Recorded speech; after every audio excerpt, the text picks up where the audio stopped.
right, let me just get the Instagram up on a Monday. Come on, Instagram. Here we go. All right. Instagram is now up. Hello, hello, hello. Welcome to another week of Dad Mentality. Thank y'all for coming out. Unfortunately, we are missing one of our guys, Matty Ice. He had some work he had to get to today, but I'm sure we probably see him in the comments section. But coming in the pitch hit, y'all know him from the Battle to the Glory podcast. He's also a personal friend and a great host to join us, the Chef Dennis. We're going to do our segments, talk about the things that we got coming up this week, and just have a good time, enjoying the conversation and everything. Y'all know what it is, Dad Mentality.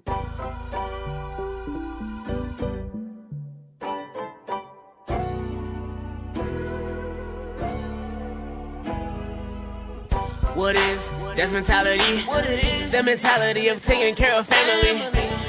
As a man, I get lonely. I can't even call my homies, but I answer every call when my kids call me. I'll be there when they need me. They depending on me. They looking up to me. Sometimes we gotta fix our mental. Or maybe it's not meant to be a dad, a father, that's what men do. I made a promise to my kids, that's what I do. I just want them to do things better than I do. Or better yet, better things that I did.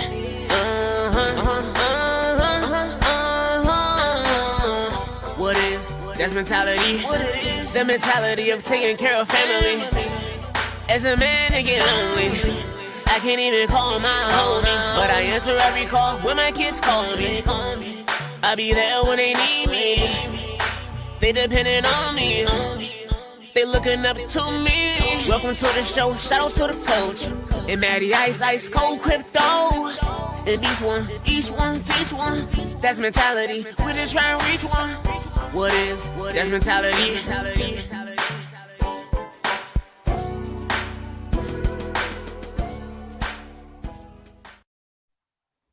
Hello. Welcome to Dad Mentality. I got some sound bites here. I'm trying to work them out. We're going to try some new stuff this week and have a good time. But I'd like to thank y'all for joining us again this week. Y'all know I don't do it by myself. I got my co-host with me. Y'all know him as Vance Robs, a.k.a. Coach. He's also been my boy since we was 4 years old, playing in the sandbox. What's going on, Coach? How you feeling today, sir? I'm doing good. How y'all doing today? Peace, man. Doing good. We also got our special guest co-host. Y'all know him. He used to be Who's Cooking with Chef Dennis. Now you can see him on his podcast From the Battle to the Glory, which is, a great podcast with him and Lady T. I actually watch it more for Lady T. But, his opinion, sometimes he hits that point, but usually Lady T corrects him and keeps him in the right place. But y'all know him. He's been a regular guest here. He's like a brother. We love him. It's our boy, Chef Dennis. What's going on, Chef Dennis? Hey, man. What's up, man? How y'all been, man?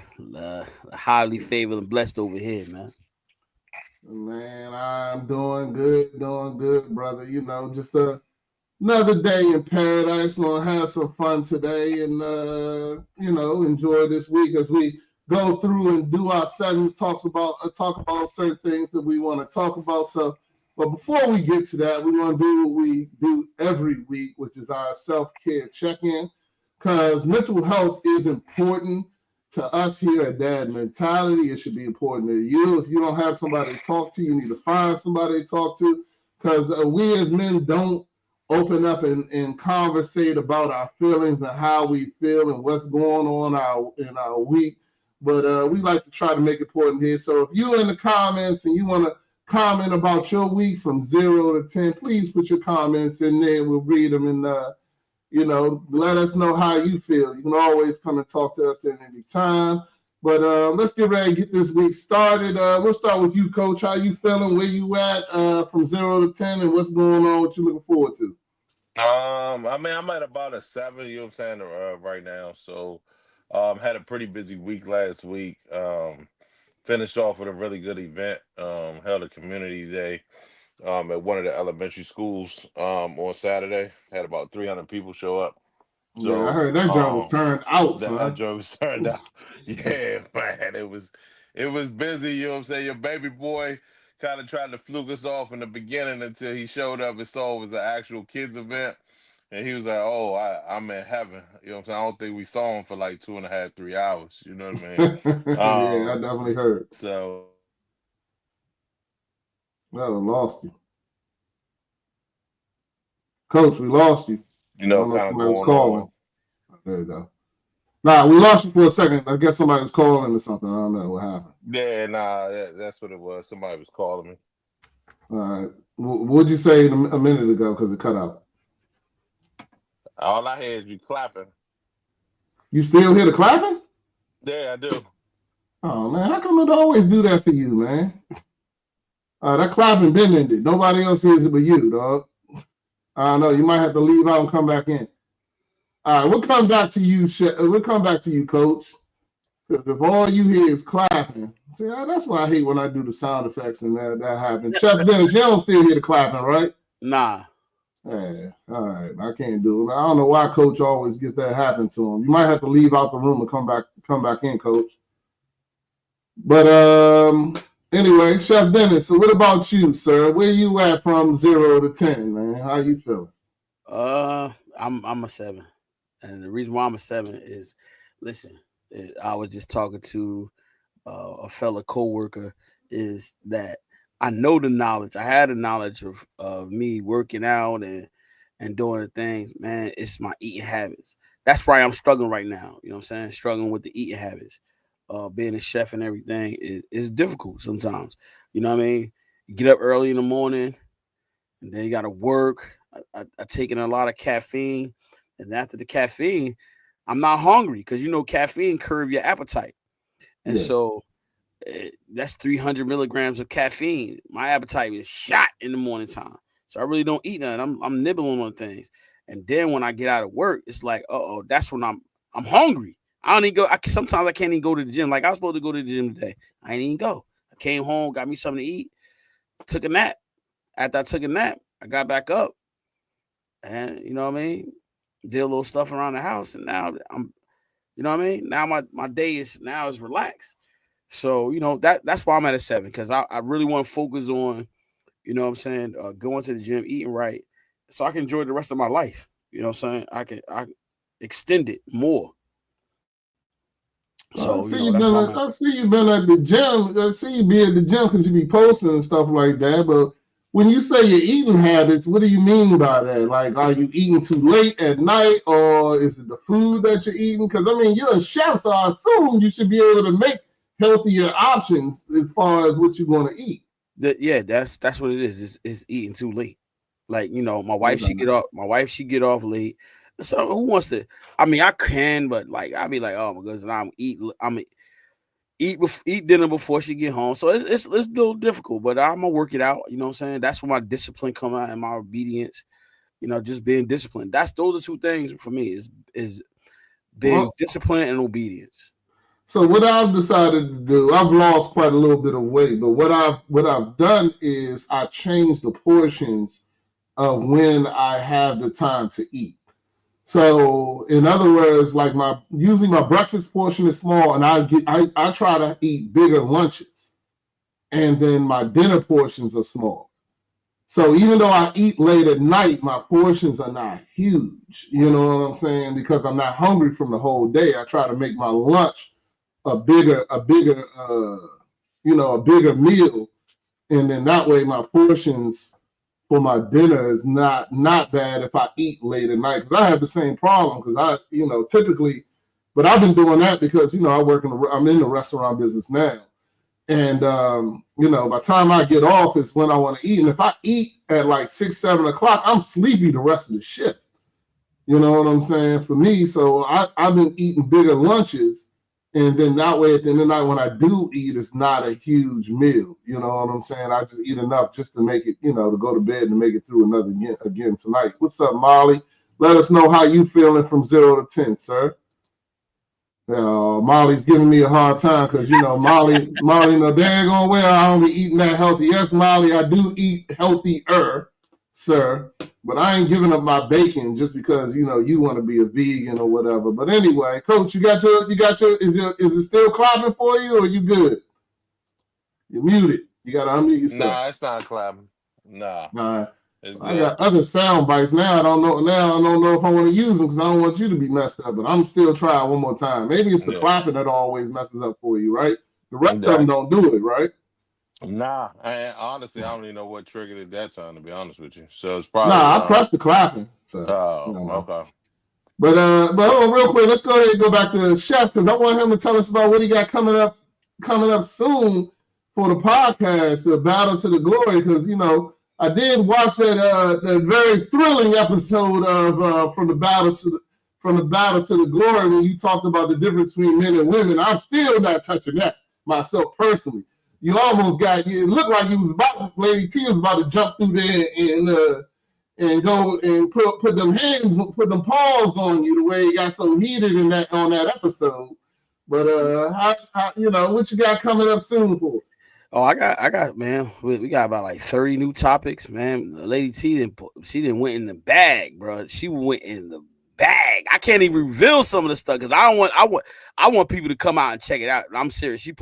She got 30 new topics and she went in the bag, bro. I'm like, ooh wee, bro. That's tough. I love it. Like I give you an example. Tomorrow and Wednesday, I'm gonna tell you what's tomorrow and Wednesday, man. She just went in the bag, bro. I was like, ooh. And I was like, I was like, Lady T, come on, I need some more eyes. I need some more topics. Come on, I got topics. I got a whole look. I'm gonna show you something real quick. You see this right here? Mm-hmm. I got two of these full of topics.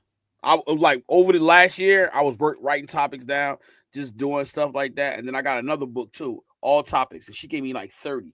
So Tuesday and Wednesday is all right, Tuesday topic is discipline versus obedience, a path to true freedom. Okay. Wednesday, the battle between flesh and spirit explained. So we're gonna dive into that and we're gonna explain it, the reason why the flesh and the spirit battle one another. You know what I'm saying? And look, I was like, these her topics. Discipline versus obedience, a path to true freedom. Yeah, man. So Okay. yeah, I can't. I'm so excited for tomorrow, bro, because I want to see what's going on, how she feel about it, and everything. So those are some of the topics. All Look, right. So Yeah, make that's sure good. you That watching sounds dope. tomorrow, 6:30. Check them out on YouTube. It's from the Battle to the Glory. Also, you can look on Chef Dennis 32 on there to pull it out too. So we might have a surprise little thing later when we get to our reels to see if some of the stuff that he has been talking about. But Coach, go back to you and where you are and what you were saying because it kind of got interrupted by I guess some other things. So I'm just curious. Go ahead. Oh You yeah, said you was about to. yeah. It's about a 7. You know what I mean? Had a pretty busy week. Finished it off. You know what I'm saying with community day. On Saturday had the you know what I'm saying that event. You know what I'm saying which you know what I'm saying turned out to be a great event. Um, for the Whites Company. And last week flew up to Providence, picked up the boy, got him back home for the summer from college. So that was another good thing. All right. No Going, you know what more I'm saying? cooking. We was up, yep, home cooking and started already. And I mean I was up and back, Providence, Rhode Island. I landed at 8:30, got to his dorm, he was packed, ready to go. We went to the storage unit. We got back to the airport at 11:15. I had to move my flight up because he was ready to go come home. So Right. Right. you know, man, I was back in Maryland by 3 o'clock. So you know what I'm saying, went real smooth. Matter of fact, earlier my oldest daughter was calling me because she trying to Jonathan, can talk you get me Daddy into some coming water, down and ice picking water, her up. please? Yeah. So Okay. so yeah, that all that worked out. You know what I'm saying, pretty good. So last week, you know what I'm saying, this week is really busy.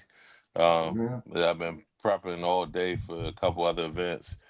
Got some really big contracts out there this week. So that we're proposing on. So it's just been a lot of work. It's just been nonstop since it was about mid-April. So that's All about right. it. All right. I guess I had the wrong mic. I think y'all can hear me better now. No? Or it's About the still the same. same? All right. Then maybe it was the right mic. I don't know. Got so many things going on, but this is all good. All right. Glad to hear that. So for me, say I'm still at about an 8. I'm cruising pretty good. I'm getting ready. We got what? I don't know, 11 more days, somewhere around there before my daughter goes to prom. I'm excited about that. Hopefully this week we'll have everything finished. Or I got us some custom shoes. We got her dress coming along and all that kind of stuff. Got a chauffeur and everything going. So it's a good event for her. I am still dealing with some anxiety about it all, but I'm working to get better. I've always expressed that I do have that abandonment issue, and anybody I know anybody's leaving me and stuff like that. It really evokes a lot of emotions on me. And have my baby girl, who has been a blessing in my life this entire time. I've been blessed to have a great daughter, and that's one of the things that's been really helping me get through it all, is that it's just talking to people and people talking to me about how blessed I am that my kids are not out here running the streets doing crazy stuff. And I haven't had to deal with any of that type of thing, that they're all respectful, on great paths, doing great things. So that's been good. Unfortunately, my son didn't have a game this week. They canceled it. But last week, I don't know if I talked about it. He scored a couple more touchdowns. He told me that he wanted to work full time on football. So, Coach, we'll be reaching out to you. And I got a couple other people I'll be reaching out to. As we start getting ready for that. I still want to keep tracking his life.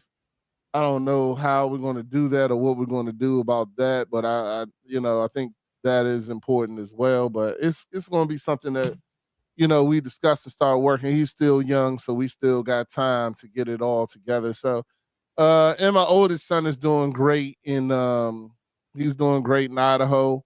Matter of fact, he's coming back at the end of this month. He's going to come back for my daughter's graduation and stuff like that. What's up, Skrilla? How you doing, sir? On Twitch. Glad for you to join us.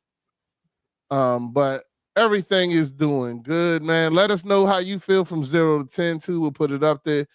But like I said, I'm about an 8. Work is going decent. I got some stuff going on that is giving me more opportunity, giving me some opportunity for some other people that I know as well. So it's going good. It's a lot of work. It is a lot of work compared to my old job. But, right now, like I said, I'm still happy to go into work, still happy to be working with the people that I'm working with. And I can see the success coming along. So, we got Mother's Day weekend coming up this weekend, which is going to be busy and packed. So, I'm just looking forward to all the great things that's happening in my life and just being blessed, man. Right now, I'm trying to stay focused on being content and trying to stay focused on appreciating my blessings and not looking towards the negative things, and stay focused in the positive things that are happening in my life to keep me going. So that's where I am. Everybody, let us know where you're at. Molly, let us know where you at. Skrilla, let us know where you're at, and then we can talk about it more. But let's we didn't really go into what we're going to go into as far as topics and stuff like that. So we're going to go ahead and get these segments rolling. Coach, you want to go ahead and go first on your segment? Hold on, let me get hopefully if I get the music going, that it won't mess you up again. Let's give it the old fashioned. You there, Chef Dennis? Everything good on your end? Oh, I'm straight. I'm Gucci. All right, here we go. Here comes the money. Here we go. Money talk. Here comes the money. Dollar, dollar. Dollar, dollar.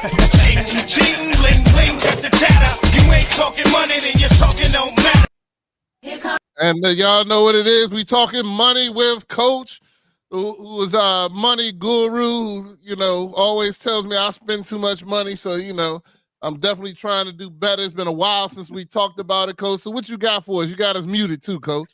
What you got for us this week? Yeah, I mean, I think, you know what I'm saying, the 2025 year, you know what I'm saying, we haven't really talked about it much, but I mean, we kick, you know what I'm saying, since the change in administration, of course, you know what I'm saying, the financial markets have been fluctuating up and down, right? So I think one of the things that we need to talk about is, what do you do right now with your money, right? A lot of people are panicking. A lot of people are losing their jobs, unfortunately. A lot of people, you know what I'm saying, looking at the market. A lot of people are listening to the news, you know what I'm saying, every single day, and just trying to make financial decisions all based on that. And the one thing that, you know what I'm saying, people don't really talk about is remaining consistent in what you do, right? Like, you shift your perspective and you start trying to catch the markets when they're up, down, not trying to lose money here, not trying to lose money there, and you end up losing everything, right? But if you still remain consistent in what you do, the number one thing you should probably be doing right now is, hey, keep your money in the market consistently. The fluctuations are going to happen regardless. No matter what, the fluctuations are going to happen. All of you guys have heard that, oh, the market's going to end up tanking. We're going to end up going into a recession. Well, actually, the best time to buy is when you're in a recession, when the stocks are low, believe it or not. But it's counterintuitive. You know what I'm saying? To human nature, right? Human nature wants to see something going good, and they'll invest in something good, but they won't invest in something that's not doing too well in anticipation of the long haul, right? The long-term investment hasn't changed, by the way, just to let you guys know. Um, you know that politically, when you start talking the tariffs and all that other stuff, a lot of people, one, never really understood tariffs. A lot of voters didn't when they voted. You know what I'm saying, for Yeah. people that were in favor of tariffs. A lot of people are starting to understand that now. But even with the tariffs being in play, you got to understand is that even though we are a powerhouse financially, we truly don't control the world markets like we think we do. That's why a lot of the tariffs were backed off for, and that's why a lot of things are about to be negotiated and all of that stuff. But what it does is it gives you a scare tactic and intimidation of your own home money, to where you'll pull out of investments that you should never be pulling out of, right? You know what I'm saying? A lot of people put out of Bitcoin because Bitcoin went from 105 down to 70,000. Well, Bitcoin today is back up to 95,000, right? Yeah, So, but don't you think you should have sold at one, and then when it goes down, then yeah, but buy when it's low? oh no, you definitely should have bought when it's low. But here's the problem: wasn't nobody buying when it was low, I got you. right? Everybody, you know what I'm saying? Everybody was trying to sell it. Oh, it's down to 80. I'm gonna sell it. It got down to 70. I'm gonna sell it. Oh, it got down to 70. You know what I'm saying? It's low, right? Nobody wants to buy it at 95 no more, though, right? You can't sell it at 80 and then rebuy it at 95. That don't make no sense. Nah, I got You know what I mean? you. Yeah, And yeah. You should have that's sold it. often you should have sold it when it was 105, right? And then, you know what I'm saying, just waited for it to drop. But you know what I'm saying, that's how volatile the markets are. They will change, and people will take businesses will take your money, and there are political influence out here that can influence the market to where they can become rich off of everybody else, right? So what do you have to do? You have to remain consistent in what you're doing, your dollar cost average in investing. You got to remain consistent in building your emergency fund, right? You also, if you want to prepare for a recession, start becoming a little bit more liquid um, in your financial portfolio, right? Understanding that, hey, I can have cash here, right? Same with the real estate market right now. The real estate market is about to go through, you know what I'm saying, pretty much stabilization, where it's going to remain stable for a while. And people aren't going to be able to afford the houses. One, because foreclosures are coming because of job loss, just to let you guys know. And the people that are liquid are going to buy the houses and then rent them to people that need housing. That's what's about to take place. So, yeah, the housing's going to level off itself even. So, I think everybody just needs to be kind of aware of hey, through all this, the thing that's going to keep you afloat is remaining consistent. Don't acquire any bad debt like credit card debt, all that BS debt that you got. Don't use debt to pay like your bills and all that your regular stuff. Don't let your monthly expenses exceed what your monthly income is for the next couple months at the very least. Like just sit back and kind of chill for a little bit, but remain consistent in what you're saving, what you're investing, and all that stuff. I cannot stress the importance of that because some people are gonna get out here and they're gonna try to, oh, I'm gonna stack 20K cash. Well, you know what's funny about just even that concept? Your What? 20K cash might not be worth 20K if the value of the dollar goes down. Yeah. Buy You gold. understand me? Right, but it might not be worth it. So that's why I say stay consistent in what you're doing now. As always, the pendulum will swing Thanks, back. bro. And I will tell you this, rich people do not want to lose money. So understand the market's only going to travel but so far. All right. So, Always remember that. all right. So I just want to break this down a little bit because I ain't gonna lie, Coach. You kind of said it. You know, like everybody understands what you're saying. I think you need to break it down like a 5-year old. So my breakdown of what you just said, Chef Dennis. Did you have any questions first before I do a breakdown? I think Chef Dennis got lost. I don't think he kept up. Huh?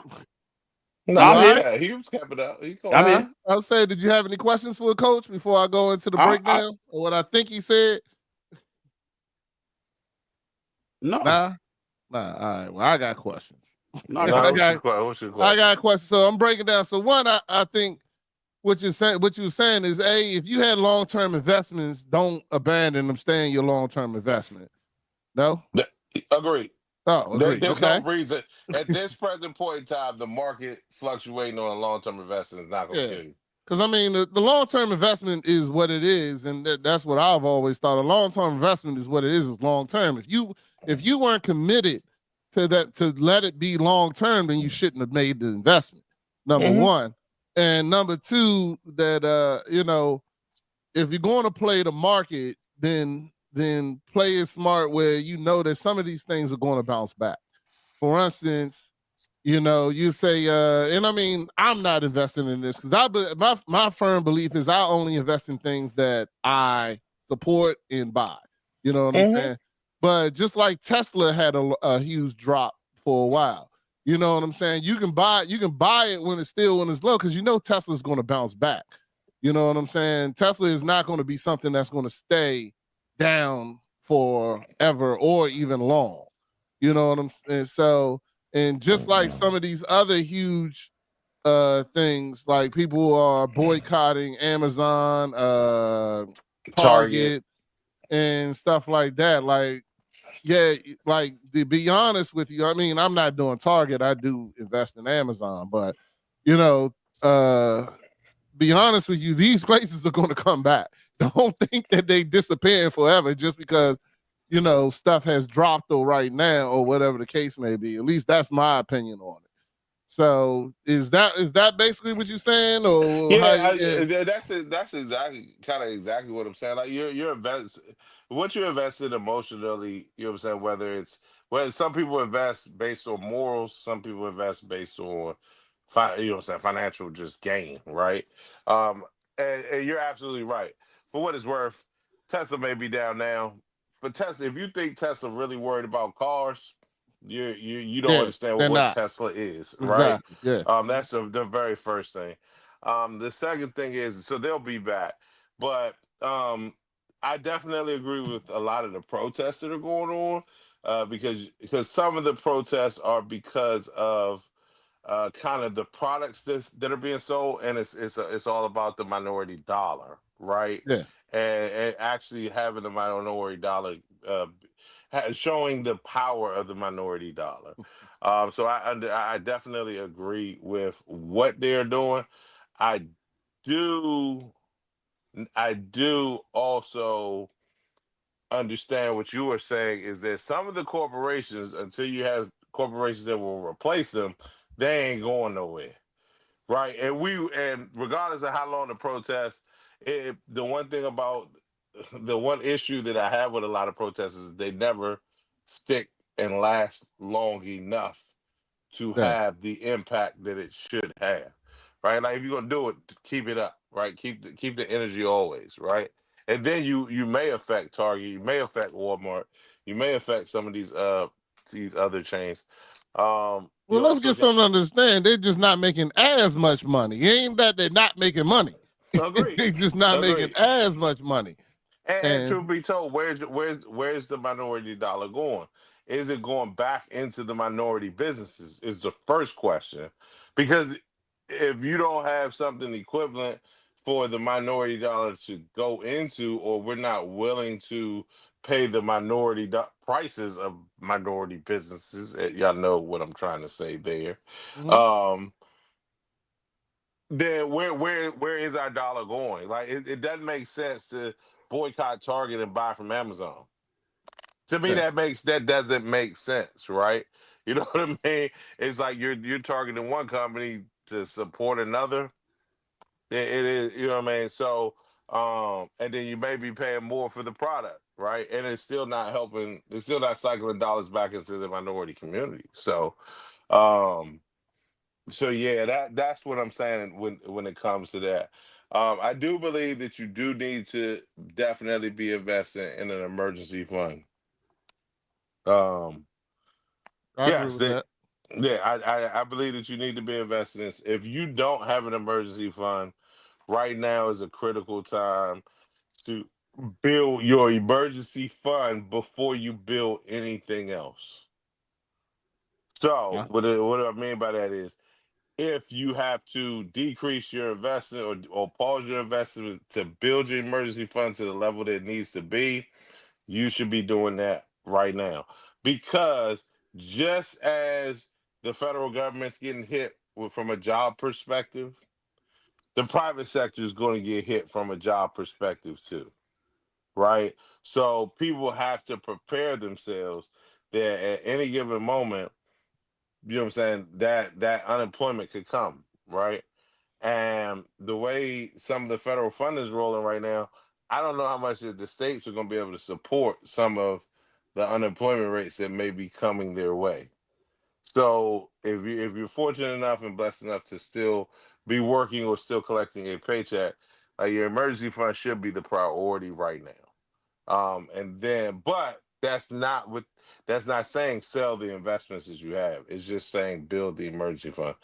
Now, if you get to a point where you're back is against the wall, you have nothing else to do, then of course, as I've always said, get your money and go and take care of yourself, feed your family, make sure you got a house, and make sure you got something to eat.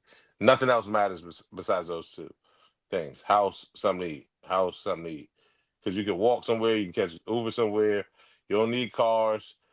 Everybody in this world got plenty of clothes for the most part at this at this point in their life. There are some people that are less fortunate that may not have clothes, but you know what I'm saying. Clothes is the third option, right? So, but for those that have been working, clothes is like a fourth or fifth option. Okay, so that's what I'm saying. All right. Chef Dennis, you got your emergency fund? Yeah. You All got right. to. But I'm not gonna speak on that till it's time for me to come up because I see things totally different than what he sees. Mhm. Just say it right now. This the Oh, part to say it. Yeah. oh, Your segment is about whatever you want to talk oh, about. Yeah. okay. Well, my thing is this is that you know we worry about that, the financial part, right? But there are people in the world that don't worry about that, and they just got it. You know what I'm saying? We you focusing on building a foundation, but you building that foundation on what really? Mm-hmm. You by you putting the work in, or is it that something that you know what I'm saying, you invested in something that's greater than that? And guess what? We go through it every day, but the most important thing is that where do your faith lie? Like that's all fine and dandy, but when now I'm not talking about you, coach. I'm just saying, where do that individual faith lies? Because guess what? That is your direction. That is your guide. And guess what? And when you allow your faith to guide you, guess what? You'll be able to do the things and navigate even in the tough times. You know what I'm saying? And that's the big thing right there. We all get ready to, well, some people get ready to get into panic mode, but okay. But let's look at where was your faith? Where's your faith at? Not I ain't telling nobody to say, oh well, God gonna bring me out. No, Nope. that's not wise. God is you ask God for guidance. And guess what? You have to be obedient to listen to what he tell you to do. You know what I'm saying? And when you do that, guess what? You'll come out on top. I always used to look at, and we always used to say, well, why the white people always rich? No, guess what? I don't those type of things I don't worry about. And as an individual, you shouldn't worry about that. Worry about yourself first and do the things you're supposed to do. That's why you have to get the foundation. Your foundation has to be on God. And guess what? God, when you allow that to be your center and your focal point, I guarantee you'll come out on top. You won't be worrying about that because that's the first thing he says. Fear not. Know that I am God and not be weary. You know what I'm saying? And guess what? I'm not the richest person. You know what I'm saying? I do well. You know what I'm saying? With my job and taking care of everything I'm supposed to do that. But guess what? It's other things that I do to counter that. You know what I'm saying? To make sure that I'm in the right place, I'm in the right space, being around the right people, and not just doing anything, not just living life. You know what I'm saying? And so that's why I just wanted to say is that where's your faith lie? You know what I'm saying? Where does your responsibility on learning how to navigate with that first? Because when you got God on your side, listen, your finance is gonna be okay. Your direction is gonna be all right. All the other stuff, you can't worry about that. You can't be focused on that because guess what? When you focus on that, that's when your anxiety start to happen. That's when your personal hygiene start to fall because you're so worried, you're so stressed out. You worrying. Why are you looking like that, Rodney? You said personal hygiene. I'm like, I didn't understand how personal hygiene got to do with it, but I'll let it go. Go ahead. It's part of somebody's, not just you. When I get depressed, I ain't gonna stop showering. What you mean? Personal hygiene. Some people will. Yeah, and look, it ain't even about taking a shower. It's about, guess what? Sometimes they get up, they don't even brush their teeth. They like, and they just go. You know what I'm saying? That's personal hygiene. I got you. Okay. You know what I'm saying? They go take a shower, but they don't take the time to put deodorant on. You know what I'm saying? They just come out and then now they got an odor and you got to work. Come on, it's a lot of things, a lot of factors that play on to that. You know what I'm saying? The foundation. I always say the foundation. Yeah, I got you. But a lot of people put too much value in money. You know what I'm saying? Because one thing that even Coach said, not Coach, but Matty Ice, he's not here, but his brand is wealthy and blessed, and that has nothing to do with money. You know what I'm saying? That being wealthy, you can be mentally wealthy. You can be family wealthy. Like I agree with you too, Chef Dennis. I'm not over here balling out of control, but guess what? I'm probably in one of the happiest spirits that I've been in. Definitely been in a long time. You know what I'm saying? Spiritually, I feel wealthy. You know what I'm saying? Mentally, I feel wealthy right now, even though this is. I'm making half the amount of money I was making before. You know what I'm saying? But I'm happy to go to work. It's a difference. You know what I'm saying? I'm happy to talk to the people that I'm talking to be blessed with the friends and the associations that I'm making. So, I get what I get that as well. But did I cut you off? Did you have something else you want to say, Chef? I'm sorry. No, that's it. You know what I mean? That's the focal point. That's the foundation, man. That for me, on all this thing that's going on, that's what it is at, And then just think about this, Coach. You said, let's just say a person is making minimum wage or whatever, but they out there doing God's work. You think God ain't gonna bless them? Oh no! You feel me? I fully believe. So here's the thing. You know what I'm saying? I believe that I live my life by you pray like it's up to God, you work like it's up to you. Right? That's just how I live my life. Right? You know what I'm saying? I'm gonna pray like it's all up to God, but I'm gonna bust my tail like it's up to me. And then however is God guides me in that direction, that's the direction I'm going. As far as worry about money, I kind of let that go a long time ago, because you'll soon realize that money really is not value, holds no value to living in life, right? You know what I'm saying? And the prime example is this: if you ever have kids, and just in general, just if you don't have to have money to raise kids, you That's just true. need to have love and guidance to raise kids, and kids wouldn't even understand what money was until you introduce money to them, right? And that's just how I grew up. My parents never really introduced money to me like that. Whether or not they had money or not, I really didn't know. It's a lot more to life than just money. However, there are people out here that, if they aren't following God's purpose, they will have that worry. Yeah. You know what I mean? Sure. They're gonna have that worry no matter Yeah. what. I mean, I'll be straight up with you. I'm a federal employee, and I'm on the front lines of what's been going on. You know what I mean? And in all honesty, I haven't had a single ounce of worry about losing my job. And if I did, I still it wouldn't even bother. Like literally, I would walk out the door and be the same as I was when I walked in that joint. And I want to say to you, Coach, and because I don't know you personally, only Roddy knows you. And if that's solely because of your faith, It is. that's and you live in that, that's how God really works. And I want people to understand that.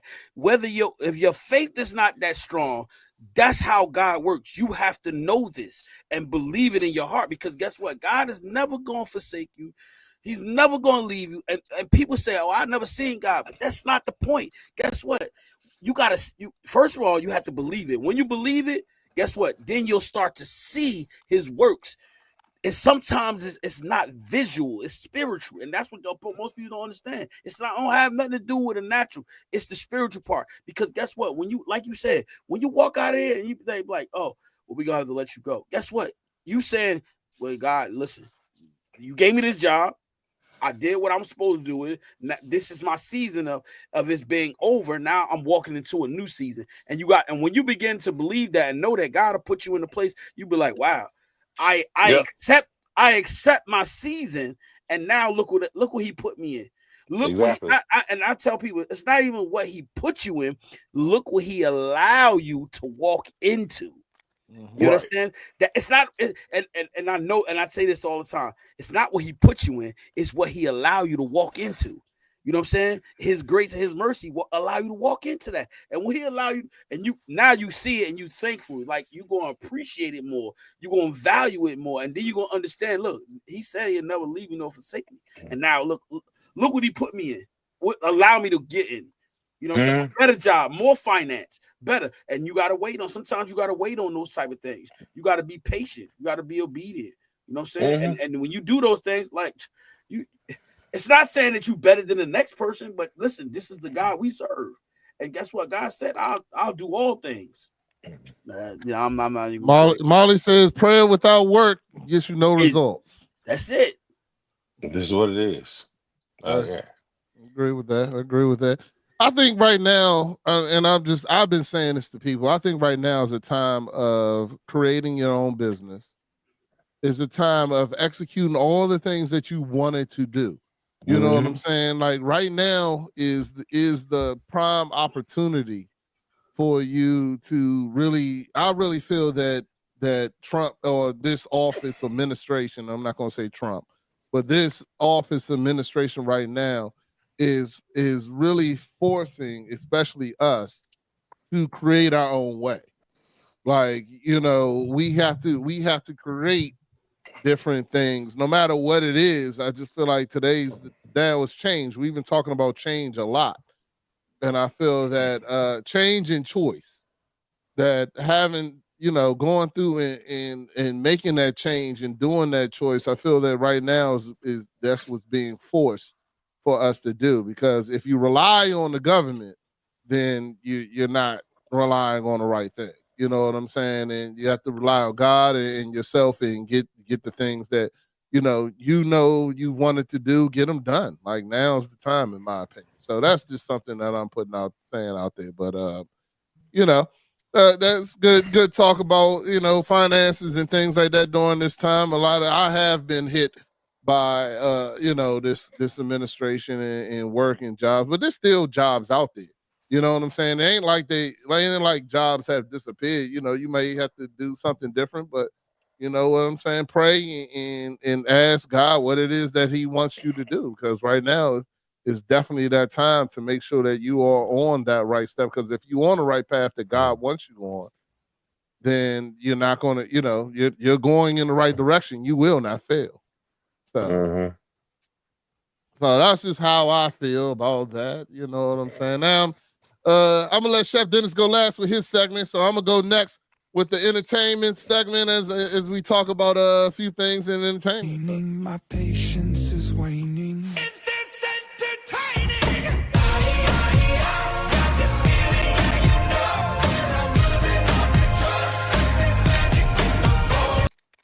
All right, so now we're gonna go into the entertainment page, and I'm gonna be honest with y'all.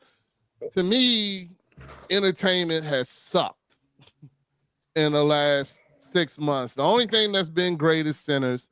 I want to talk about Sinners a little bit because I know Chef Dennis has seen it, but Coach has not seen it.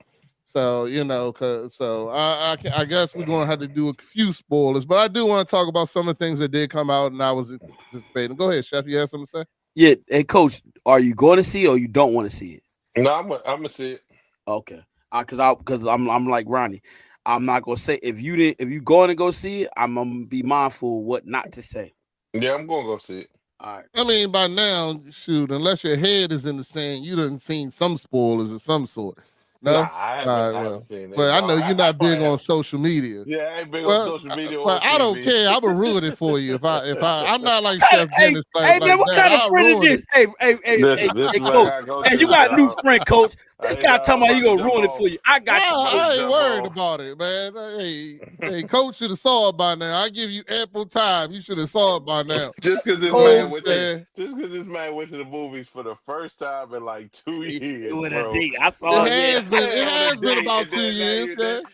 Now he wants to buy spoil the joint, you know what I mean? Because he went on a date. I saw you, dog.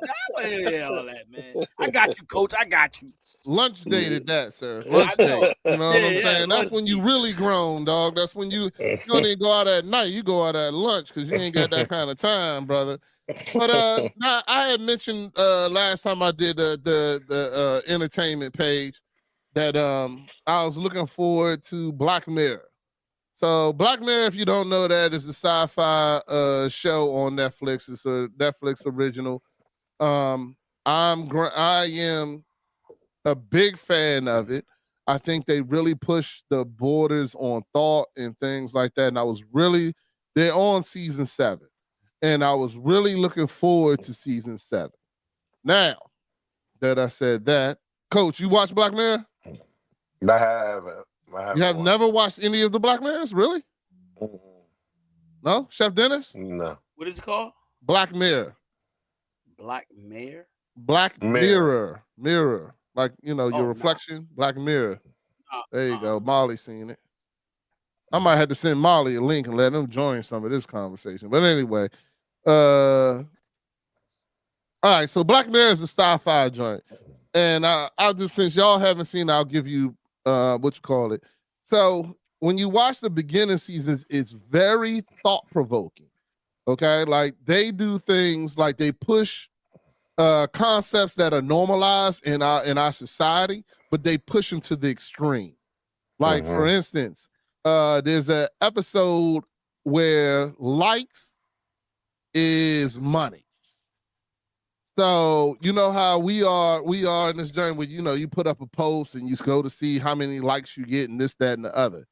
So in this society, likes, the same thing, you put up a post, your likes is your currency. Okay. And your rating, like, is like an Uber rating. So the people who are rich have like 4 stars and up. And if you get 3 stars, then you're considered like normal. 2 stars, poor. 1 star, homeless. You get what I'm saying? Mm-hmm. So your interactions on a daily basis are important.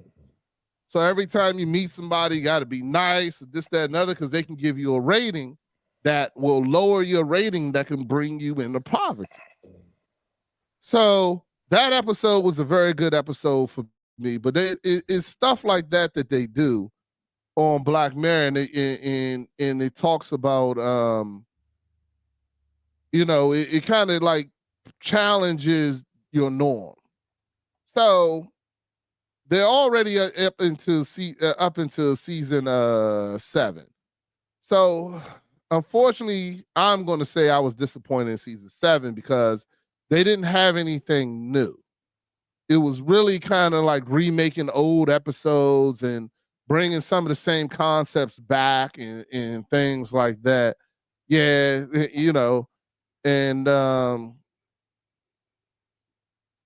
so I didn't enjoy it as much as I normally enjoy them because I really feel like they've already pushed because like I said, they already did 6 seasons. So it's only so much stuff you can come up with. You know what I'm saying? And then I just feel like this season, I don't know if the writers were different or this, that, and the other. There was nothing new there. They kind of just rehashed some of the old concepts that they made. So it was good, but it just for season 7, I was expecting something new. And they had some heavy, heavy hitters this season. They had Rashida Jones on there. They had Issa Rae was on there, Tracy Lee Ellis. So, it is yeah, so like you said, some of shit was just part 2s from previous season shows. So yeah, I guess Molly is a huge fan of that as well. But I mean, you gotta watch, Coach. I think you will enjoy it. You know what I'm saying? If you started watching some of the episodes, now some of the episodes are really, really far fetched. Now, don't get me wrong. Like, it's either I hate an episode or I love an episode. There's no real medium, and every episode is different. They're normally not the same. You know what I'm saying? This season, they kind of finished off some of the episodes, but they're normally not the same. Every episode is different. Sometimes you'll find an episode where they'll implement pieces and parts of another episode, but in reality is different. It's totally different. So, there are some episodes that I totally hate. There was one called Striking Vipers, which I hated. And there was another one Molly's talking about where the president had to basically, I can't remember, to get his kid. This kid got kidnapped or something like that. And in order to get the kid back, he had to do something. He had to basically bang a pig on national TV in order to get his kid back because they just wanted to humiliate the president or whatever the case may be. But yeah, that's the one that the 2 Men on the PlayStation Network. That was the one I hated too. But there's other ones called I think it was called Jupiter. Jupiter was one that was really, really good. And like I said, there's some other episodes on there that are really, really good, Coach. Overall, it's thought-provoking. You know what I'm saying? So it's kind of like Matrix. The first time you watched the Matrix, and you had to think about it, you was like, hold on, wow, are we really like that? Is that really something we are? So anyway, so wasn't that happy. I will give y'all something new to watch if you haven't watched anything that you haven't watched that is new. It's called Poker Face, and it's on Peacock. Yeah, Peacock is called Poker Face. It stars a girl named Natasha Lyonne. And now this one I found interesting. I liked it. I like to play poker and gamble, but even though it's called Poker Face, that's not what the show is about. The show is about a girl who has the uncanny ability to tell whenever someone is lying. And she can tell when you're lying. But the one thing she says about the show is the hard part is figuring out why you're lying. She said, I can easily figure out if you're lying. But the hard part is when you have to figure out why people are lying. And it goes into why people lie. And just the different things that like how little lies can be to be hiding such a great thing that is going on in the background. So it's called Poker Face. I enjoyed it. My wife watched it with me. It's something that we ended up watching. It kind of reminded me of Scooby Doo, where it's the meddling kids always in something that they weren't supposed to be in, and then they solve a mystery that people don't want them to solve. You know what I'm saying? So it was kind of like that. I like Poker Face. Check it out. It's something new. Yeah, that's all I really got. Because other than that, TV has been sucking. I'm still waiting on Game of Thrones to come out. I'm still waiting on a few more other shows. I'm getting mad that they keep on showing all these things that supposedly be Game of Thrones spinoffs that ain't really happening. Like I've been seeing things for Jon Snow. I've been seeing things for Arya Stark. And there ain't none of that happening. Yeah, ain't none of that happened, but I really wish it does. I really wish it would. But yeah, as far as my entertainment page is it, except for I want to talk about Sinners. So Chef Dennis, since I can only talk to you about it, I am curious what's your review on Sinners and how'd you feel about it? I liked it. You know what I mean? It's just one this little thing we talked about it before. I didn't understand the message behind that. That just threw me off. But I won't say it until Coach see it. You can say it. No, I'm not. I'm not. And you know what? When we first talked about it, because nobody else is going to understand what we're talking about, but it's the scene where they go get cornbread, and cornbread is working out in the cotton field, correct? Yeah. And you didn't understand that because at first when you first said it to me, and you said it just didn't need to be in the movie. Nah.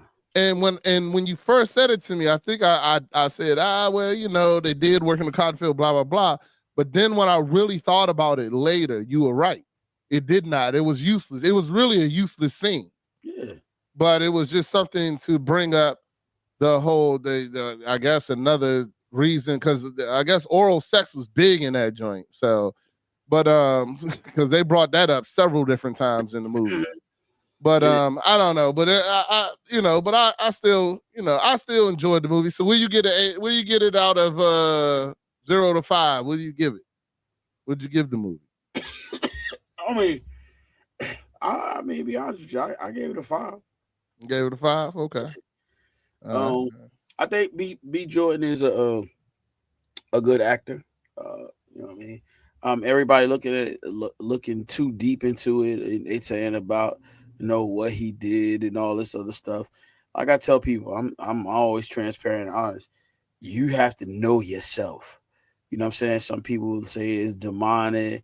Listen, you got to know yourself. If that's something that you struggle with or you weak at, you shouldn't be going to watch those stuff like that. You should not go watch it. Period. If demons and spirits, like what was going on, if that bothers you and it attacks your spirit, you shouldn't be going to see stuff like that. Period. I tell anybody, you can't. So, so that's why I like it. I watch scary movies that do not do anything to me. It doesn't change my spirit. It doesn't change my character. It will never do that. I enjoy watching scary movies. Period. And some people are weak-minded. Some people just can't indulge in that, and that's okay. That's all right.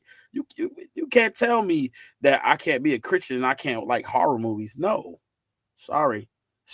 And to be honest with you, it tells you to be mindful of the things that you take in spiritually, but be mindful, because if you know that you're going to be watching something, it's going to trigger your anxiety. It's going to trigger your fear, the fear in you. Okay, don't watch it. Stop. That's not even in the Bible telling you not to watch horror movies. No, I got you. Yeah, I got you. But I mean, it's all about what is good for you and what is not. And like you said, Chef Dennis, you know what I'm saying? I'm not one of those people that read too much into things. I mean, I read to me, I felt like the deeper meaning in the story, what I got out of it is, like I said, is be careful. I've said it on our previous episodes. Be careful of who you allow into that the devil or evil doesn't always come head first. You know what I'm saying?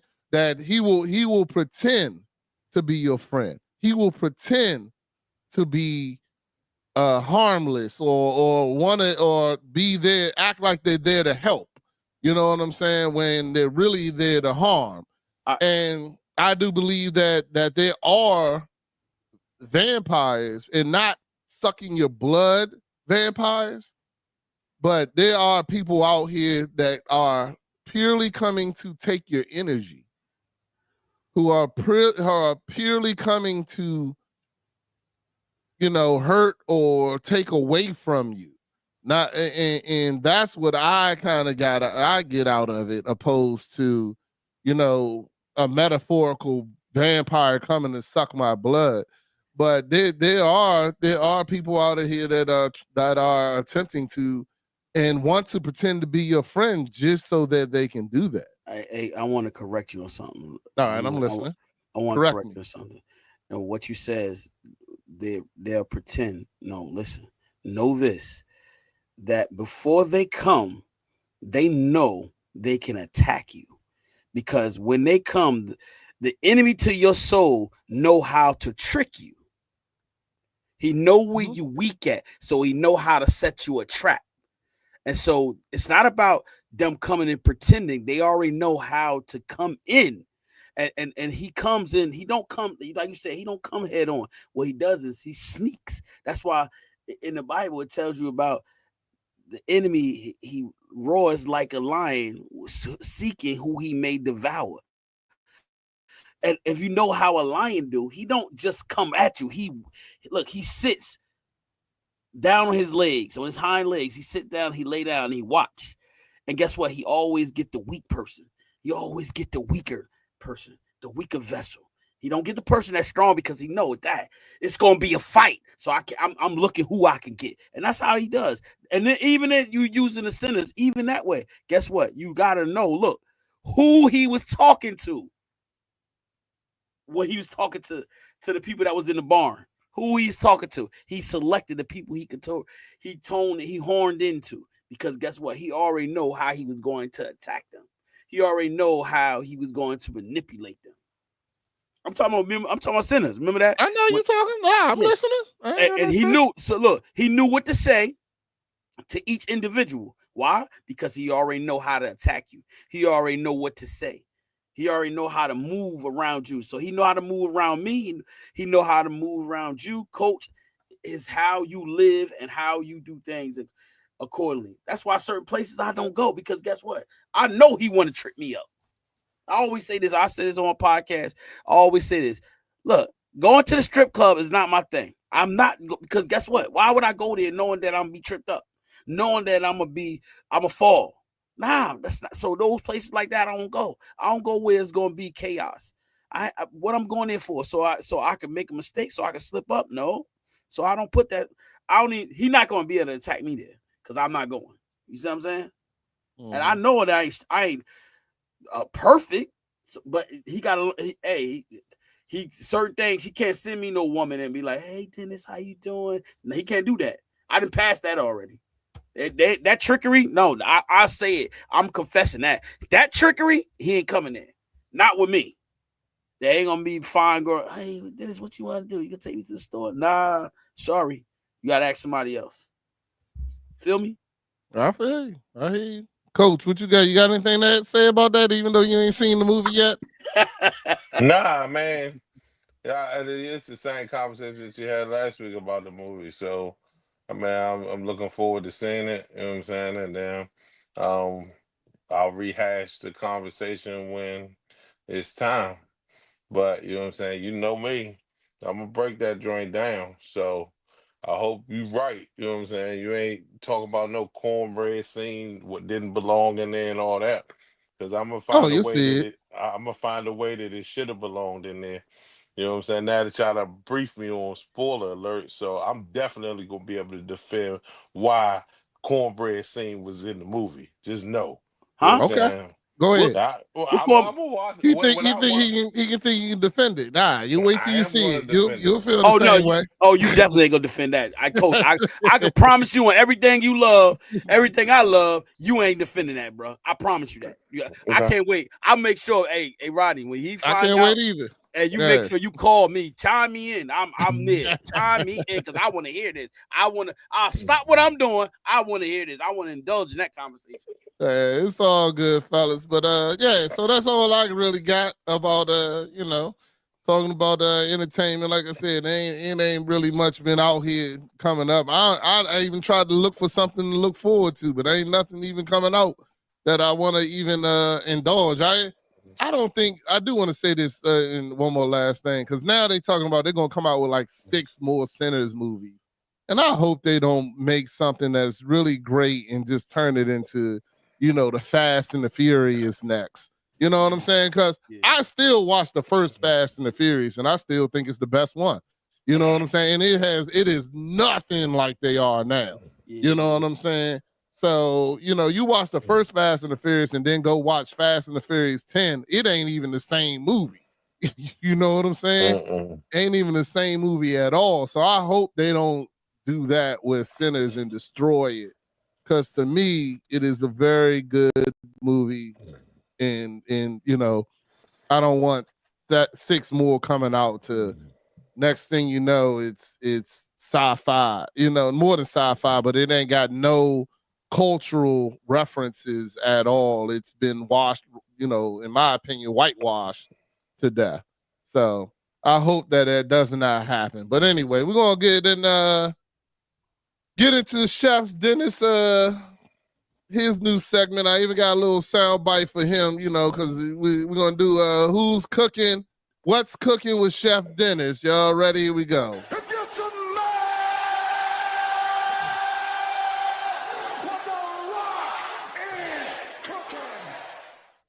There you go. That's the best I had. And that little bit inside. You smell what Chef Dennis is cooking. So we're gonna see what Chef Dennis got cooked up for us today and talk about it. All right. So the first thing I want to talk about is your relationships that you have with individuals. Let's define that relationship and let's look into it. And is it worth keeping or is it worth getting rid of? It's a few things I just want to tap into that. When I say relationships, just think for the men, just think about this, men. Laziness kills your ambition. Anger kills your wisdom. Fear kills your dreams. Ego kills your growth. Jealousy kills your peace. And doubt kills your confidence. And so when I say these things to the men, is that you got to let's start with you as the individual. If you're going to be the sole provider, you're going to be the leader. These are some of the things you cannot have in your character. You can't be a lazy man.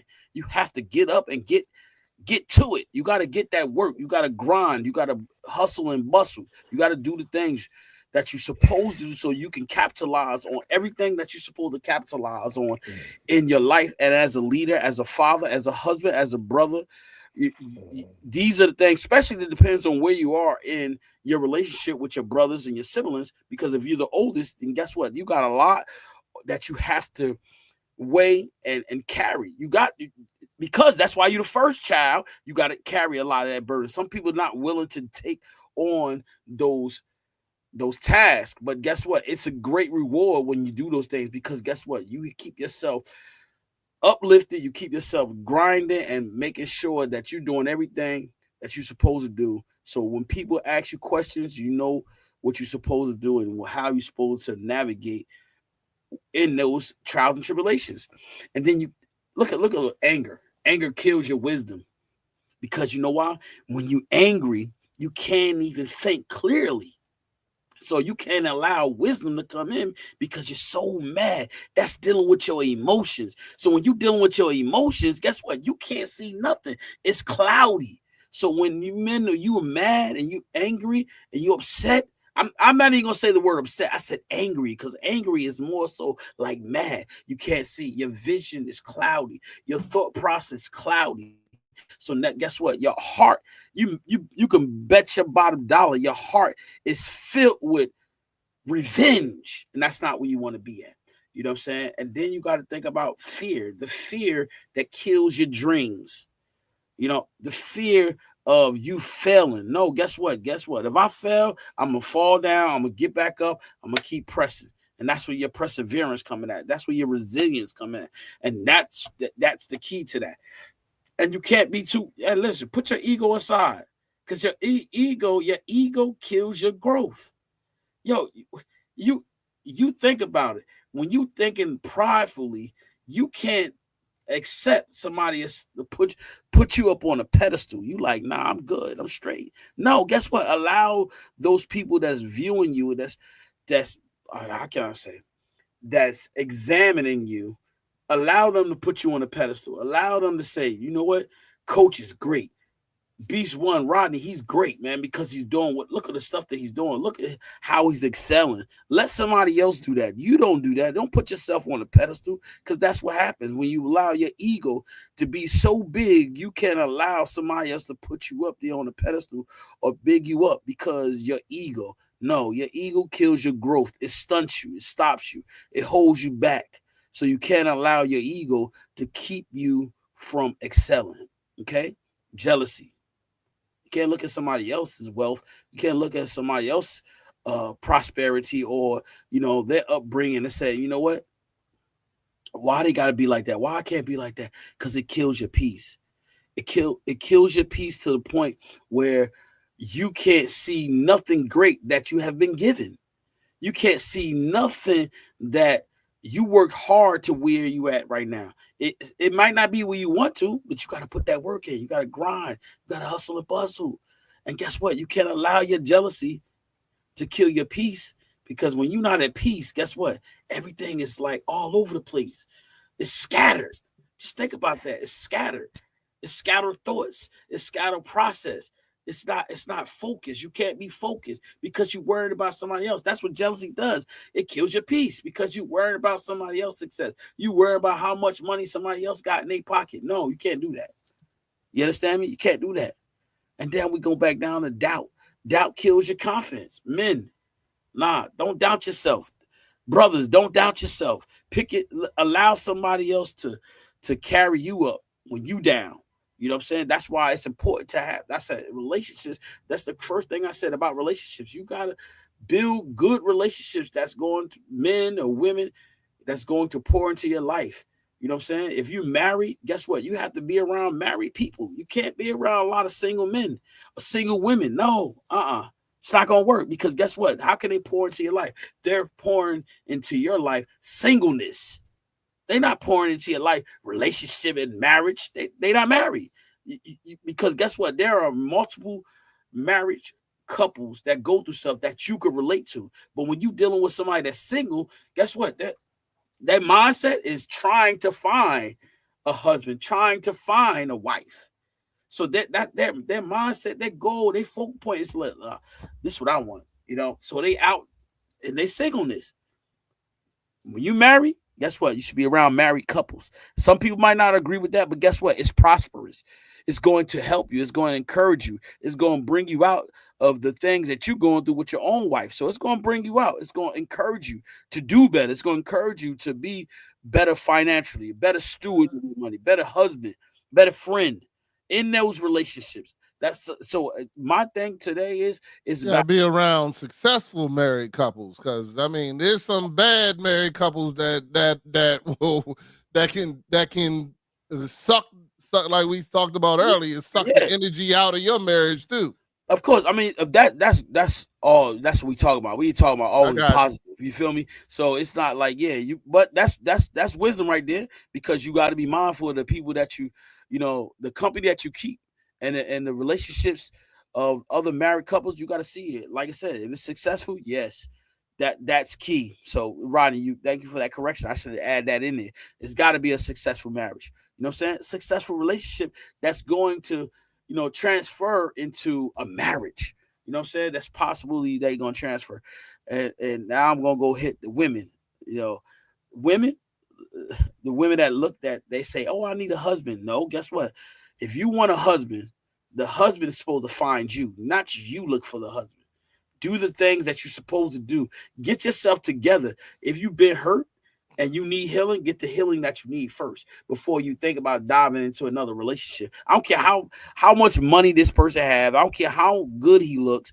Guess what? Work on yourself. Focus on yourself. Focus on your heart. Your heart is the most important thing. So when you focus on your heart, guess what? You'll be able to say, if this gentleman or this man is worthy of your love, is worthy of your peace, is worthy of your happiness. That's the key to that. And you got to understand it. It starts, men and women, it starts with you first. It starts with you understanding yourself, getting to know yourself first, knowing what you're worth, knowing your understanding, knowing how to communicate, because communication is key in a relationship, whether it's a friendship, whether it's a marriage, or going into a marriage, or going into a relationship. That's key. Communication, being able to communicate. So guess what? That's why it starts with you as the individual. It starts with your heart, your posture. Your heart is your posture. And so when you think about that, you guess what? If your heart is strong, your posture is strong, you'll be able to endure the things that you shouldn't endure, but you will endure. You know what I'm saying? So building up your heart is important. And so for the ladies, we live in a different and a wicked time right now. I'm gonna keep it real with you, wicked. And so if you've been hurt, get the healing that you need first before you try to get into a new relationship with somebody else. Get the therapy that you need. We always talk about that. That mentality is big on that. Therapy is good. It's therapeutic. It's there for you. It's there to heal you. It's there to encourage you to become the best version of yourself, the best version of Rodney, coach, chef is the best version. You do that. And guess what? These are some of the things that we can do to make ourselves better, be better human beings, better wives, husbands, all that. We need it. We need that. Right. So be encouraged. I hope I said some things that will encourage some people, because that's what I'm trying to do. That's what I want to do. It's not about me. It's not about the words that coming out of our mouth, but what it is about my heart. My heart is in the right place, and I want it to be in the right place. I want it to be directed by God, led by God, not by me. So when I say these things, it may seem like it's opinionated, but it's truly coming from my heart, because guess what? These are some of the things that we all go through. Not just Christians, not this goes for everybody. Non-believers, believers who believe in Islam, Christianity, Buddhism, we all deal with it, because at the end of the day, we are all human. And so every point of our lives is different, because we all different. So we come from different cultures, different spaces, different backgrounds, and all of our pain is different. So we're going to be able to navigate differently. And so I want to encourage people to understand love is deep, and it's only how much you put into it, how you receive it. You know what I'm saying? So I speak from love and peace and happiness. And so I hope I was encouraging, and hopefully that somebody got something from this. And so that's Okay. all I can say. All right. Coach, you got anything to say about what Chef Dennis just said? No, man. I mean, I agree with a lot of it. You know what I mean? Working on yourself, and you know what I'm saying. As far as you know what I'm saying, like speaking life into yourself. You know what I'm saying is what I got out of it. You know what I mean? You can't focus on necessarily the negative. And then once he got into, you know what I'm saying, just the various relationships that are around you and how they affect you. Yeah, I agree with the majority of it, but one of the most important things is, you know what I'm saying, whether you're in a marriage or you're in a relationship, you should always still be working on your own heart first, no matter what, right? You know what I mean? And once you work on that, everything else will follow, right? You work on your relationship with God, everything else will follow accordingly. So All right, that's I all I agree got with on that. I agree with all that too. So I ain't really got not much to say about it. You know what I'm saying? But just like you said, be careful when you are in your relationship and even working with yourself. You know, I give Chef Dennis a hard time because he always talks about discernment and you know who he can be around or who he can't. But you know, sometimes you gotta help that person that is low too. You can't just like, oh, they're gonna suck the energy out of me the whole time. You know, you got to give everybody a chance. No, right. That's part of discernment, and I'm being serious. And the coach probably can contest to this. Is that discernment allows you? It allows the spirit to speak to you when to and not to, because there are some people who come to suck you dry, to pull you off of your straight and your narrow. So you have to have that. Everybody don't have it. It's some things people got to tarry for and pray for that, because guess what? That's what happened. That's what they're there for. They're there to distract you. They're there to pull you. So you got to be able to discern whether this person is coming with a good heart or coming to destroy you or coming to distract you, because guess what? God has something for you, and that person is coming to distract you, to pull you off of the path that you're about to go on. So that people come into your life just to do that, just to get you in a, hey, you got a ill testimony. So because you said it on on my platform, I'm gonna tell people. Prime example, you gave up drinking, and the next day, what? That's how the enemy work, coach. The next day, somebody brought him a big bottle. That's the enemy. People say, hey, that person who gave it to him, who brought it to him, didn't even know that he said that he gave it up. And what he do? Because guess what? They thought he was gonna fall. They didn't know this, but he was strong. He stood tall, and he said, "Nah, I'm good. I'm straight." But he didn't tell that person that. Only I knew, because he came back and told me this. But that's how it works. Guess what? He said, "Oh, I'm gonna get Rodney." The enemy to his soul said, "I'm gonna get him. I'm gonna see. I'm gonna test him. I'm gonna see if he real. He gonna stand on it." And they brought him a big body. He turned it down. That's how it worked. That's how it worked. But you recognize that already, though, Rodney. See, and that was your discernment. You recognize. You say, "You know what? Nah, I'm good. I ain't doing it." Right. It's all good, brother. And that comes with growth. That comes with growth, because guess what? They're gonna be people that are gonna come into your life. You're gonna start excelling, and then somebody gonna come right in there and try to pull you down. You be like this. No. You're gonna learn. You're gonna learn it, because guess what? In that field that you in, you're gonna have to. You're gonna definitely have to. Right. You're gonna have to learn, because people gonna come in lying, cheating, and you're gonna be like, "God help me." And God I ain't worried about that. Done already happened, dog. None of that bothers me. That's the great thing. But that's the great thing about my journey, where I am in my life right now. You know, because like you said, like right now, I'm in a great place because I know God told me to be here. So it don't matter who comes at me at this point in time. I just keep moving, because I'm not worried about it, because I know that God has me, you know, where I am right now. So, you know, I'm here for the ride. I'm gonna see what's up. And like I said, I'm in a point in my life, you know, I'm spiritually happy. You know what I'm saying? Like, I'm good. Like I you know, I went to church this week. I'm standing on my blessings. I'm being content. You know what I'm saying? I'm good. Like I don't need I've realized I don't need all the things that at one point in time I thought I needed. You know what I'm saying? Now I'm just happy to be. I'm excited about what God has for me next. You know what I'm saying? You know what's the most important thing, though? Because I know you now, right? The one other than God, but you know what you got? You got something special. You know that, right? I guess. So, I'm hoping you about to tell me what that is. Yes, your loving wife.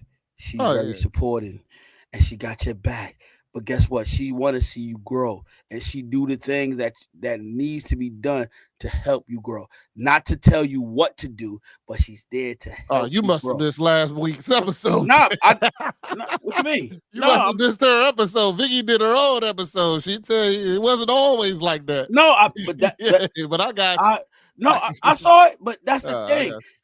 Look, Listen. Hey, hey. It's supposed to be. I'm happy. I tell anybody, it's supposed to be rough because that's where your growth come in. That's where you persevere through the hard times. You know what I'm saying? And so yes, it wasn't always good, and that's okay. But guess what? Look where y'all at now. When I saw y'all on y'all date, I loved it because guess what? It shows that guess what? I still love this lady. And Oh, everybody that's definitely. watching, everybody that's in your circle, they see that, and I know I was happy for you. Y'all had those big Kool-Aid smiles. I was laughing when I saw it. I was like, y'all like teenagers, big kids, teenagers. I was loving it. I was at work. I was looking at it. I was laughing. I said, look at them, like big teenager kids. Tell us something. Date lunch break. I was like, yo, they All right, good crazy. times But too. I love it. And guess what? Things like that, yeah, right. And it builds memories. You know what I'm saying? And that's the key, man. I love it. I love it.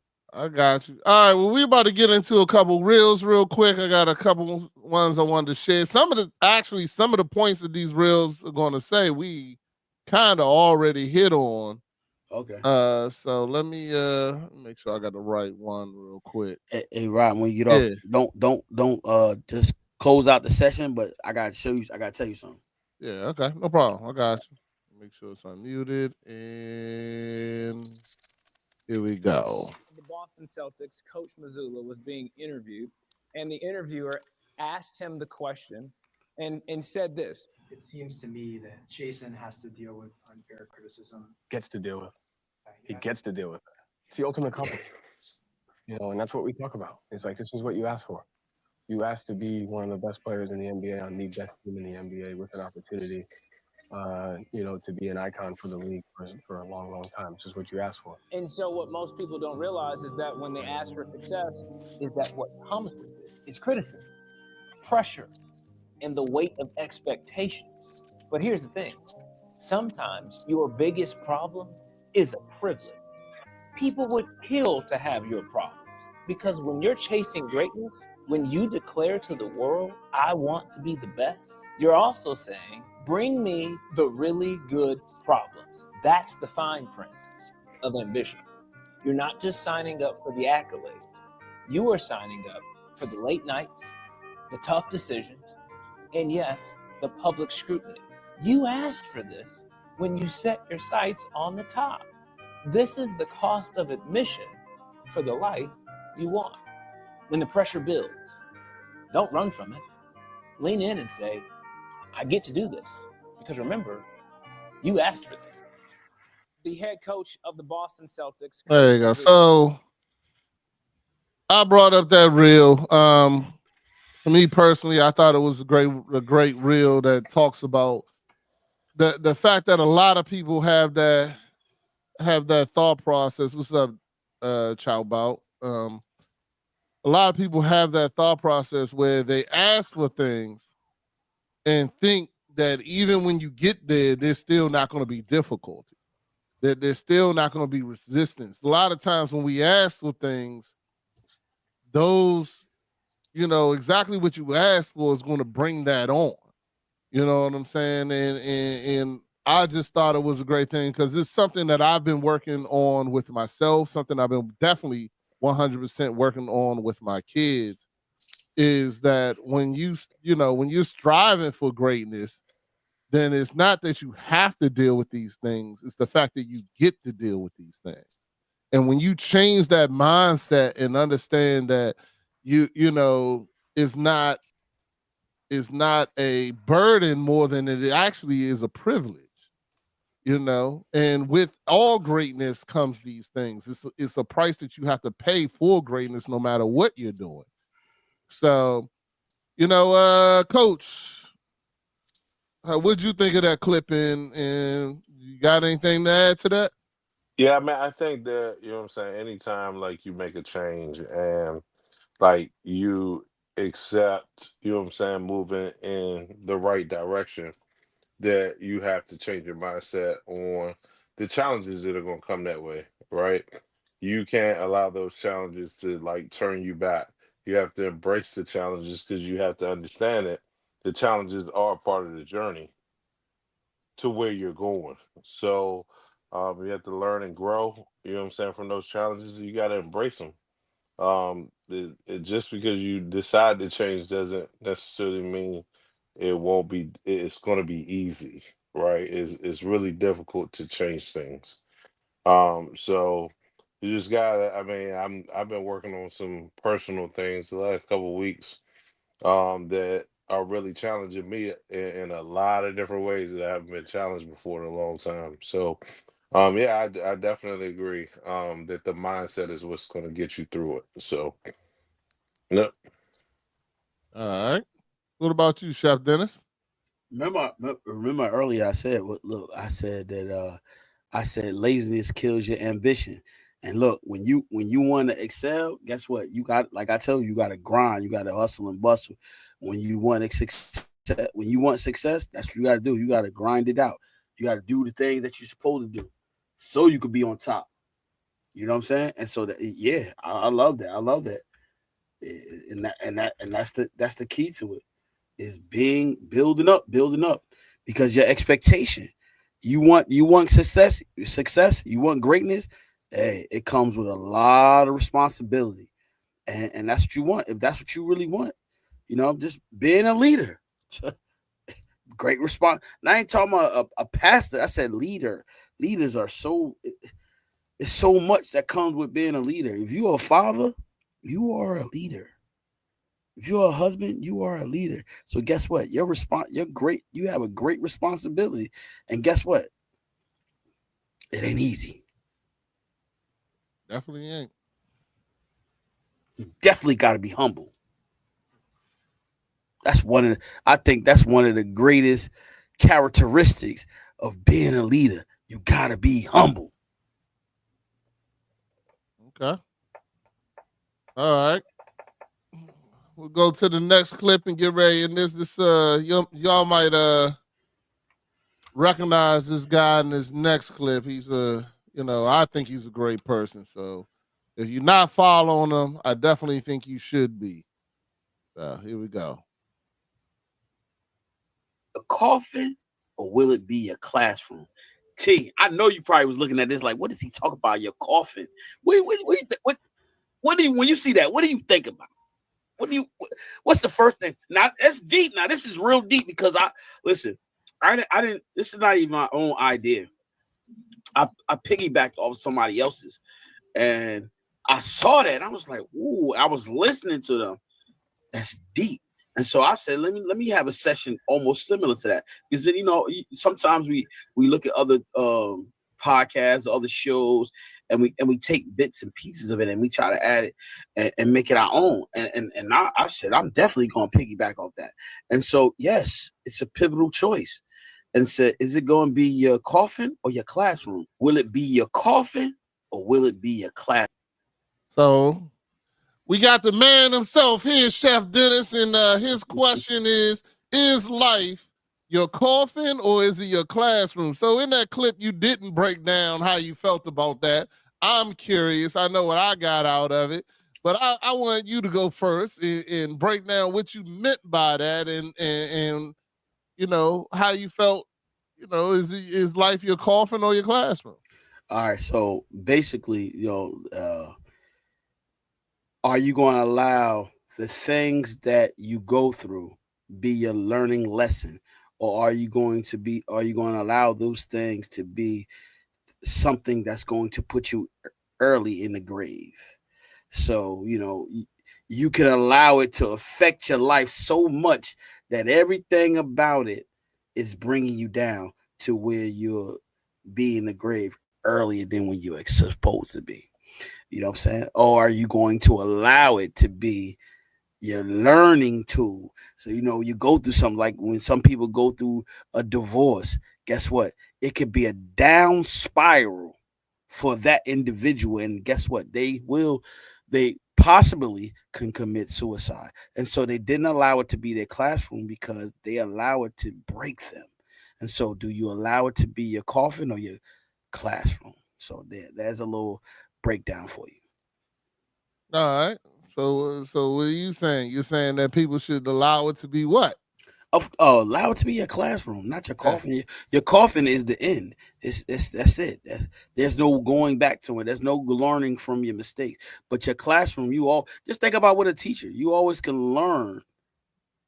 There's always a possibility of you learning, adding to your life from your mistakes. But when you're in that coffin, there is no learning from anything. You're dead. You're gone. You're finished. You're in prison forever. All right.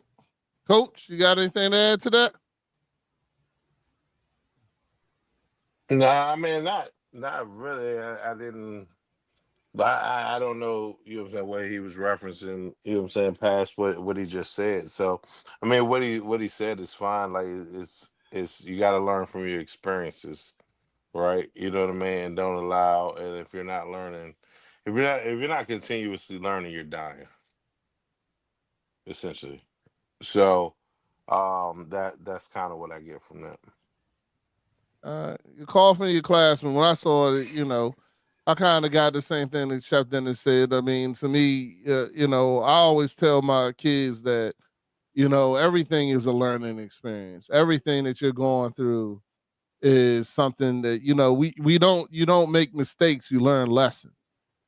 That's a big thing that I say to my kids. Cause I mean, you can sit there and you can take something that is a mistake and sit in it as a mistake, or you can take that and you learn from it and you apply it in the next time to make sure that you don't make the same mistake. You know what I'm saying? People continuously make the same mistake or keep on, or like you're saying, keep on going down that same road where that road could lead them to very detrimental things if you're not taking and learning from what it is that's happening. If you're not taking it and learning and changing, and also changing your mindset, like all I said, just like you got the choice to get upset about something, you can also have the choice to not let it make you upset. You know what I'm saying? Both ways that things can happen in your life every day. There's always an opposite reaction. So kind of like what Chef Dennis was saying earlier about all these things could be for you or against you. You know what I'm saying? Like if you let anger be the thing, then that's going to stifle your wisdom. You know what I'm saying? That's going to stop your wisdom. There's always two sides to that coin. And you can choose. Oh, there was another thing that I got. Another thing that I heard this week that I kind of want to bring up with y'all real quick now, as we end the show. But this lady, I was watching something, I guess, on Instagram, TikTok, and she said, change, if you don't make a change, then you chose it. And I kind of was like, okay, I didn't understand it, but the reference is that if you got things in your life that you're not happy about, but you're not willing to make a change, then now at this point you chose that. You know what I'm saying? Because you need a change. Like, for instance, I knew that I wasn't happy with my job. So I had to make a change and left my job. You know what I'm saying? And if there's a point where you need to make a change, but you don't, then now you're choosing that life. You're choosing to still be in this situation that you say you don't want to be in. You're choosing to still deal with the people that you say you don't want to deal with. So remember that if you don't make a change, then you're choosing it, in my opinion. And that's kind of like what I get out of the coffin or classroom. You could choose to have these bad situations and be a classroom, or you could choose to not, and that thing can be your coffin. So that's kind of what I got out of it. I don't know, Chef Dennis, is that what that way you was really going, or? It depends on the individual. So if that's what you got from it, that was great. There's nothing wrong with that. But I do want to add something to you though. Listen, when you say mistakes, right? Always remember you got a choice. There's no mistakes in not making the right choice. You made the wrong choice. You chose that. You decided to do that. You understand me? Yeah. So when you say make mistakes, no, you chose that. You chose that route. You didn't just wake up and say, no, I'm gonna do this. No, you made a decision. You made a conscious decision. This is what I'm going to do. And guess what? In making that decision, that comes with a consequence. You just that simple. People use the word, oh, I made a mistake. No, you chose that. And in choosing that, in making that decision, there are things that come with that decision that you make. There are obstacles. Now you're going to have to get through because you made that decision. You chose to do that. You always have, you say this all the time, Rodney, you always have a choice. And so when you choose to do the wrong thing, that's not going to be beneficial. That's your choice. You made that decision. It's not, it ain't no mistake. You did it. You did it. That's what we call self-affliction. You chose that. You didn't wake up in the morning and say, I'm going to do this. No, you chose it. Yeah, but just because I chose it doesn't mean I can make a mistake. We all make mistakes. We're all none of us are perfect. So we all make mistakes, but I can take my mistake and make a lesson from it also. So look, it's poor decision making. I don't get it. What do you mean? Poor decision making. You don't. So you gotta be poor. Sometimes you gotta choose two bad decisions. Sometimes both decisions can be bad. You know what I'm saying? And sometimes you have to take the least of the two bad decisions. Can you give me an example, please? Give me an example, please. I don't have an example. So why you gonna make a statement? Wait a minute. Why you gonna make a statement? Why you gonna make a statement like that and you can't give an example? Come on, you got to give me an example. What you talking about? I don't know. You got two bad decisions to make. Come on, you got to give me some example, right, Coach? I know you with me, Coach. Coach can agree with it. No, Coach, you don't feel like you got to make two bad. Let's say it's your job, and you got to get rid of somebody that don't deserve to be getting rid of.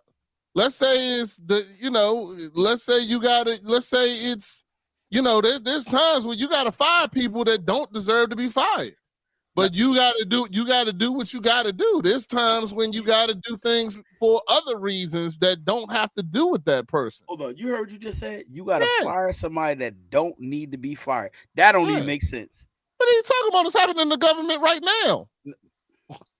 What? People are getting laid off that don't deserve to get laid off. And they're getting laid off because of what? Because the government doesn't want to fund that program anymore. All right, so what you mean? So they don't want to fund that department? No, what you mean? They don't want to fund that. They want to defund that thing. So it's not like, oh, we got to make a decision. No, they don't want to do that no more. So it's not a picking and choosing who they gonna fire, who they not gonna fire. That whole department got fired. So it's no, we gonna keep you and we gonna fire the whole department. No, because I don't want to expose it, but I got family that work for the government too. They whole unit got fired. No, ain't no, you staying, but there are some that stayed, but majority of them got fired. Yeah, it's only a few, so it's not like, oh, we gonna have to pick and choose. Or no, this your unit, you all gone. They also picking and choosing. No, like don't. Hey, look, hey, coach, because I look. They definitely picking and choosing. Hold on, hey, coach. When it's over, I tell you, coach. And Roddy too. I'm not gonna say this over the mic. I'm not gonna say that. I tell you. I'm just saying, your circumstance might be different that you're talking about, but there are. I'm gonna talk, coach. But there are circumstances where you got to make two bad decisions. I've been in circumstances where I had to make two bad decisions. I definitely have. I've been in circumstances where I had to fight that I didn't want to fight. You know what I'm saying? There was times where I had to retaliate where I didn't want to retaliate. You know what I'm saying? But I had to do it. So you said, or else I was going to get my ass whooped. Hey, coach. So I mean, you hearing this, coach? So you telling me? So you say, in other words, you saying to me that God put you in a situation where you got to make two. He gave you two bad situations. I didn't say God put me in those situations. Okay, all right then. Oh, you did. I'm saying I was in a situation.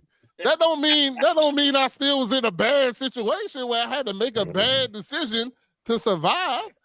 I mean, yeah, I'm not saying the God put me there, but I'm saying I was there. And sometimes you there. And sometimes you got to make that decision. Coach, where you at, Coach? Where you at? Nah, Coach, you I don't ain't got agree no with me, opinion. Coach? I ain't got no opinion on that. You know what I mean? Nah, I mean, here's the deal. In most situations, you got a choice. That's it. Yeah. You know what I mean? That's like it's rare that you are in situations where you ain't got a choice.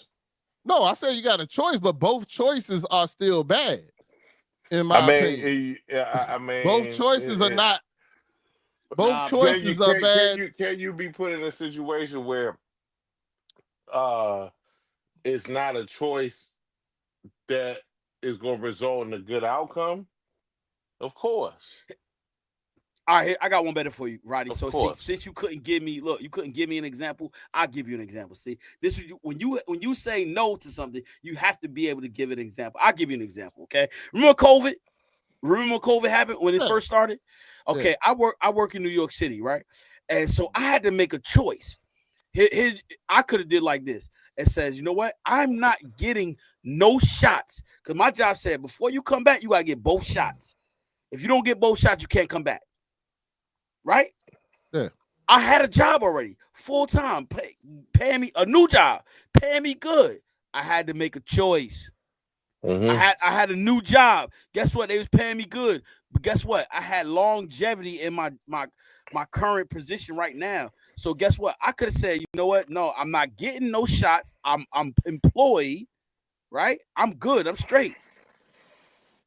I made a choice. I said, you know what?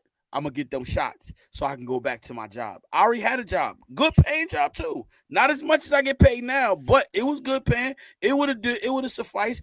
The bills would have been paid. I still would have had money left over every time I got paid or whatever, and put money aside. Right now, got COVID happened. Guess what? I went back to my job. Guess what? I could have said no, and there was a lot of people said they're not getting a shot. That was something that I had to pray about, but not only pray about it, I had to say, you know what? Let me make the best decision. If I didn't pray, guess what? I probably would have made the wrong decision. There's a possibility I could have made the wrong decision. You see what I'm saying? So, hey, what the heck? That's crazy. You good? Yeah. All right. Well, like I said, I still believe that, you know, sometimes you be in that situation where you got to make two decisions. But I mean, could it end up being good in the long run? Absolutely, it could be. But at the time, you felt like you're stuck between two bad decisions. So, but I don't even remember how we got here. So anyway, we're gonna get ready in this show and have a good week. Next week we'll have Phil Strickland joining us. He's a Christian entertainment. He owns his own Christian entertainment company out of Ohio. He's going to join us. We're going to talk about walking your path and knowing when you are on that path and making sure you making the steps to stay on that correct path. I want to thank you, Chef Dennis, for joining us this week and hanging out with us and having a good time. And always get that kind of radical opinion when it comes to you about things. But make sure y'all check out my girl, Lady T. Actually, she will be joining us at the end of this month when we have our panel of ladies joining us, talking about some things we got coming on at the end of the month. I think that's what holiday is that? Memorial Day or something like that? Yeah. That we'll be doing it on Monday, 7:00. Make sure y'all join us. And, thank y'all for the conversation today. And I appreciate y'all hanging out with us. God bless. Good night. Peace.